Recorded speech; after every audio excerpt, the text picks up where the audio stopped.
What's good, family? Sorry I had to take a 2-day hiatus, but let's jump into it. Last we left off, we pulled up to his crib, and I thought was his ex-wife. His wife was at the house acting a slap fool. So the cops were in the process of restraining her because she had gotten into a fight with his sister.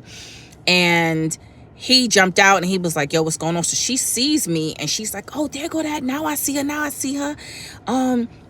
Tell her you married. So he's like, oh, why are you here? So he's saying her name. He was like, officers, please, I'm pressing charges. Please get her off my property.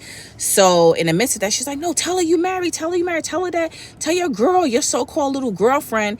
She didn't know that I was older than her because I look younger, that you married. So I look at him and I'm like, yo, what's she talking about? He was like, babe, she's crazy. He's like, officers, please get off the property. She's like, no, tell her you married. So she's calling his name. So she went to get ready to leap over the cop. I don't know what kind of acrobats or she's been watching Marvel movies, but this chick literally tried to do a Spider-Man move and flip over the cop. He literally grabbed her and snatched her back. And that's when they were putting the cuffs on her. They're like, no, we got to put you in a car. So in the midst of, she's like, you married. So the cop looking over, I know he wanted that tea.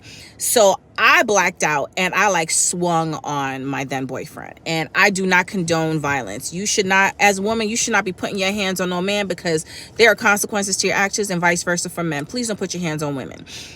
Violence and abuse is never tolerated. Women are not the only ones that get abused. Men do as well. And I've never had an instance where I had to do that and I felt like I needed to do that. He always made me feel protected and valued. So I blacked out. And I will say this, when we do things like that, when we want to hurt somebody else, it's because we're operating from a space of not being healed. And if I had been in a space of operation where I was healed, I would not have blacked out or allowed my emotions to dictate my actions.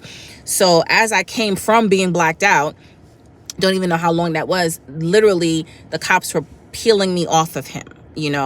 And I'll just spare those details. It was not a high moment. So they had already put his wife in the squad car, and they asked him, hey, sir, would you like to press charges, talking about me? He was like, no, I don't want to press charges on my girlfriend. No. So I literally hit up one of my homegirls who lived out not far from his area to come get me because I did not want him driving me home. I was just done. So the next day he hit me up and he disclosed to me that he's still legally married, told me that he had 5 kids. He only had 1 with her, but the other kids were with 4 different mothers. And I also found out that I was pregnant. Yeah, a hot mess. I'll see you guys for the next part. Bye.